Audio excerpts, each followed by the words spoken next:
All right, it's time to try to turn our otherwise useless football knowledge into some cold hard cash. Time for the Week 3 best bets. 3-1 on our 4 games last week. Had a good week. That puts us at 4-3 on the season. So hopefully we can continue to have success this week. 5 games I like on this Sunday. All 5 games in the 1 o'clock hour, the early games. So it's going to be a very interesting and entertaining 3 hours for me anyway. I'd like to go through these 5 now quickly, starting with the St. Louis Rams at home. Now, Dallas picked up a nice win on the road last week in Tennessee. A lot of people liking the Cowboys on the road in St. Louis. The line is pick on BETDAQ, but I am not seeing it. I like the Rams in this game. Certainly understand why it's really difficult for people to embrace the Rams right now.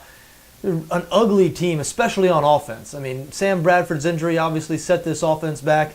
We're still not sure who they're going to start this week at quarterback. I assume it's going to be Austin Davis, even though Jeff Fisher has said that Shaun Hill will start when he's healthy.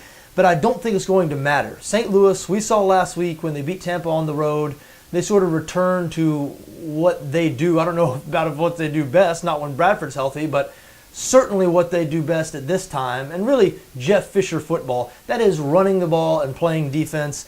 I think the Cowboys are going to get a heavy dose of Zach Stacy today, and we know this Dallas defense among the NFL's worst.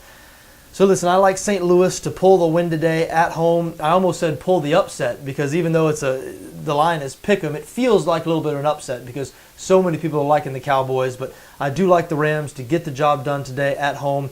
Next game I'd like to talk about, Tennessee Titans going on the road to face the Cincinnati Bengals. This is another one where the public is heavy on one side. In this case, public loves the favorite. Cincinnati, a 7-point favorite on BETDAQ. But again, I'm seeing this game a little bit differently. I like Tennessee in the points. Now, I recognize that Cincinnati is one of the best teams in the NFL. I was all over Cincinnati last week at home against the Atlanta Falcons, and they paid me off. And the Bengals have been especially good at home lately. 10-1 against the spread in their last 11 home games. That being said, I think this is a little bit of a dangerous spot here for the Bengals. Nobody thinks much of the Titans right now after they lost to Dallas last week, but keep in mind, in Week 1, the Titans went on the road to Kansas City and really laid one on the Chiefs. Titans won that game handily. I like this Tennessee defense, especially the secondary.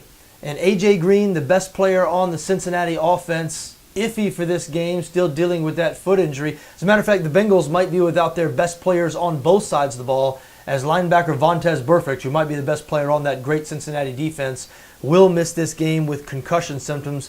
He sustained another concussion last week. So Cincinnati a little bit banged up, a generous 7-point number here.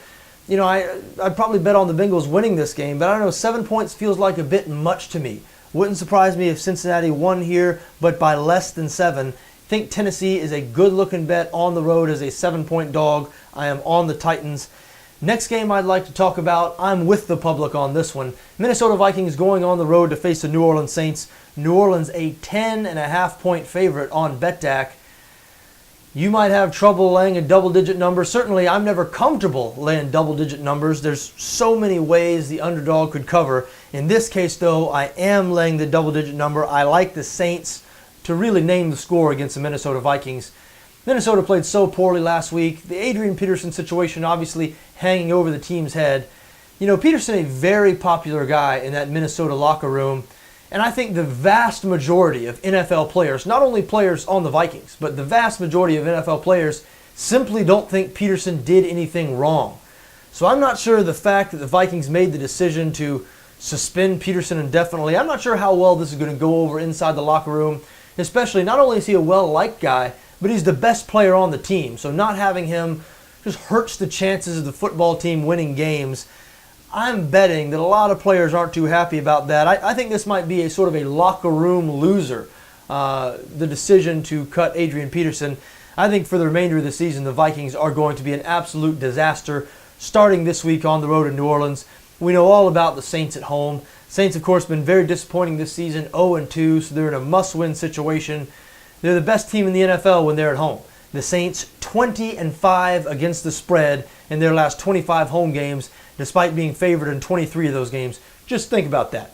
They've been favored in 23 of their last 25 home games, and they're 20-5 against the spread in those last 25 games. Think they're going to make it 21-5 in their last 26 today. Have no problem laying the 10.5 points in this spot. Think New Orleans will cover easily. Next game I'd like to talk about, another one-sided mismatch. The Indianapolis Colts going on the road to face the Jacksonville Jaguars. Colts a 7.5 point favorite on BETDAQ, and I am on the Colts here. Listen, what else can you say about the Jags?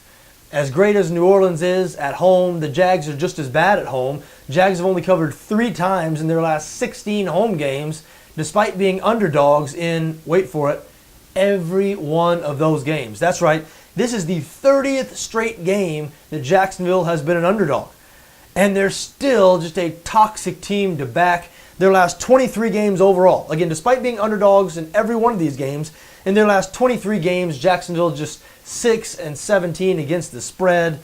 It's just a disaster in Jacksonville right now. They're banged up on both sides of the ball. Could be starting as many as 5 rookies on offense in this game. Colts in a must-win situation after losing their first 2 games this season. They went into Jacksonville last year and won 37-3. I think this game is going to be similar. Just don't think Jacksonville has much on either side of the ball right now. Heading into the season, I thought Jacksonville would be a little bit improved on defense. I actually expected them to be around league average on defense. After watching them surrender 41 points to Washington, though, last week, I reserve the right to change my mind. I'm now out on the Jaguars, both sides of the ball. I am on the Colts today as 7.5 point favorites in Jacksonville. Last game I'd like to talk about, the Philadelphia Eagles at home hosting division rival Washington. Philadelphia, a 5.5 point favorite on BETDAQ, and I like the Eagles here. Just talked about Washington putting on that 41-10 beating on the Jacksonville Jaguars last week. You know, Washington obviously, they might be a little bit better than some people like me gave them credit for heading into last week's game. I watched Washington's entire Week 1 game because I was betting against them. I was betting on Houston in that game, and the Redskins looked terrible. They only managed 6 points against the Houston Texans. So heading into last week's game, I thought Washington was going to be just about as bad as Jacksonville. Turns out they're not. However, I don't think Washington is as good as the Philadelphia Eagles, especially on the road in Philly. Eagles have been very good this season. They lead the NFL in total offense. But the Philly defense has been much improved. Remember last season, the Eagles allowed more passing yards than any defense in the NFL. They've looked like a different team so far this year.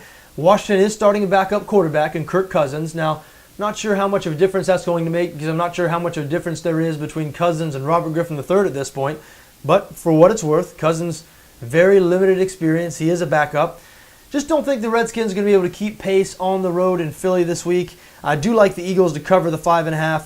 There you have it. Those are my 5 games. I like St. Louis pick against the Dallas Cowboys. I like Tennessee +7 on the road in Cincinnati.